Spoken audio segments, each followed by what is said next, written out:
Hello! If you've ever had difficulties with the IELTS listening, then this video is for you to help you approach it better.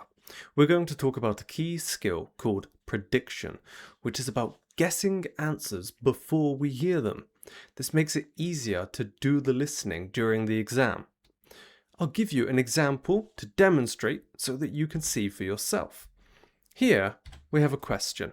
The first thing we should do in the IELTS exam is always to read the instructions first.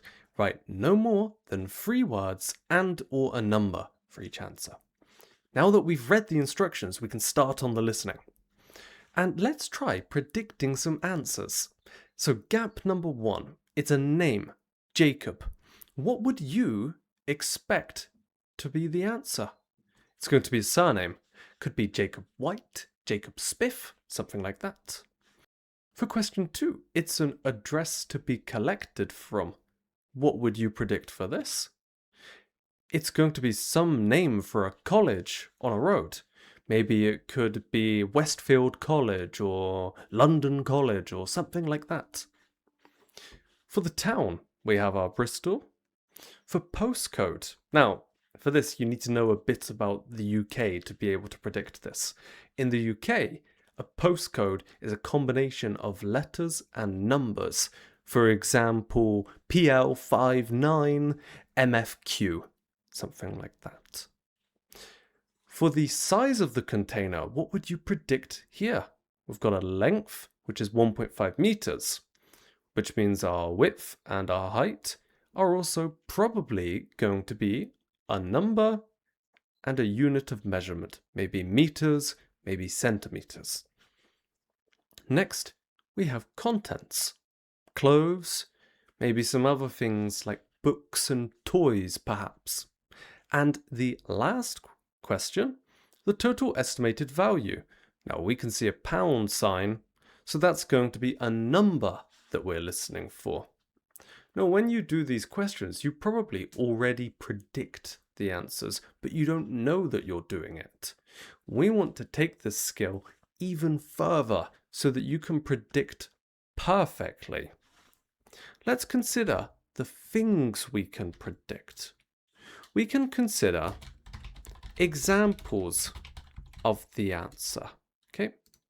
In number 6 and number 7, these clothes, we were predicting toys and books. So those are examples of the answer. But we can also predict other things, such as the part of speech, whether it's a noun, verb, adjective.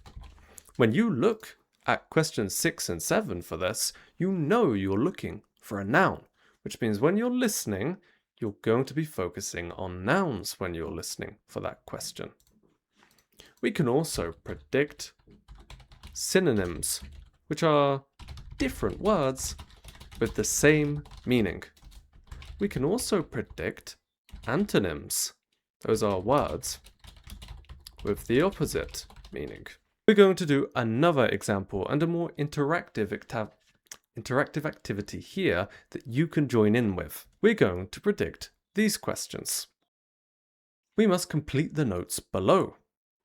For question number 1, you need to write down what colour this thing is.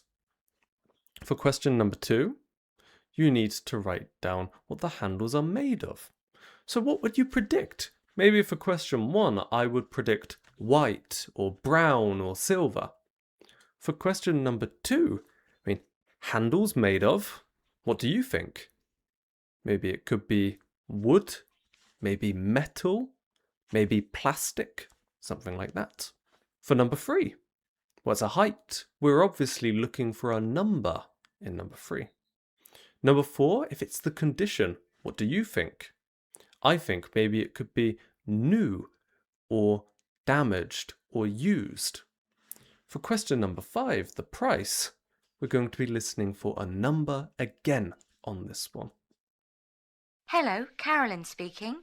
Hello, my name is Lincoln Faraday, and I'm ringing to see if you still have the bedroom furniture that you advertised for sale. Yes, there are 3 items left. 2 bedside tables and a dressing table. Oh, good. They're just the items I'm after. Tell me, what's the construction of the bedside table? Now here, we've heard the man ask, what's the construction of the table? As we're reading our questions, we know that we're talking about this. And I would expect the woman to say wood next.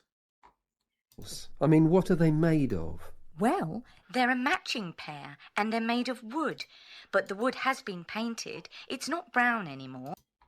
Now, she's just said about the wood, and she's now talking about paint.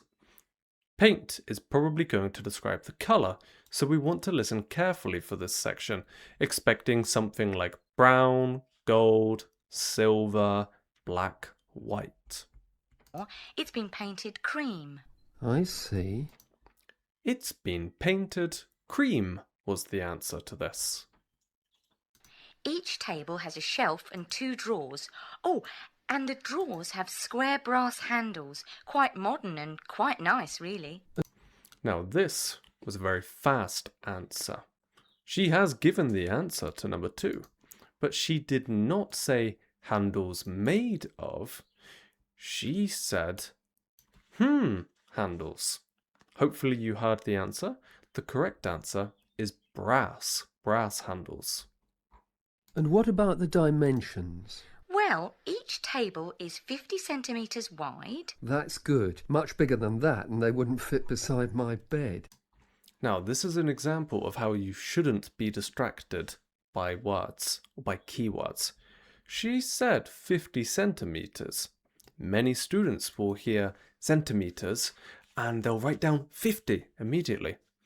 But she didn't say 50 centimetres high, she said 50 centimetres wide. We need to continue listening and find the correct answer. I live in an apartment where the bedrooms are quite small.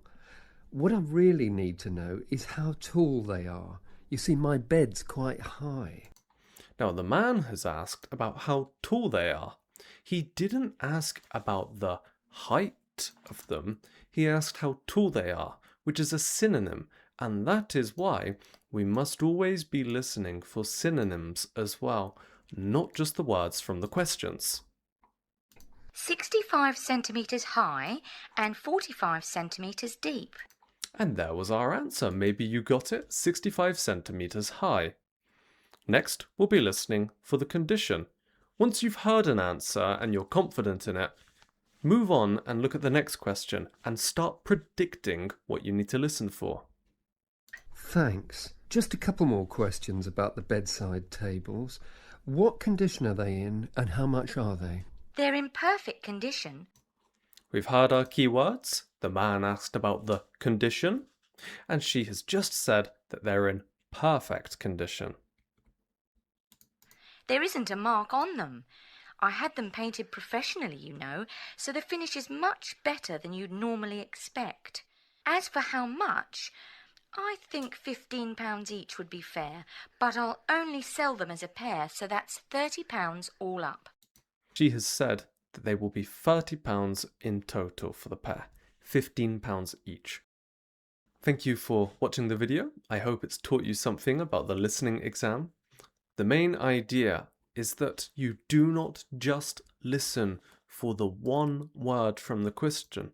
You must keep an open mind. You must consider examples, the part of speech, any synonyms that it could possibly use, or any antonyms that it could possibly use as well. The main thing is not to have a key word in your mind, but to have a key idea in your mind for the listening. If you have any questions, please comment them below.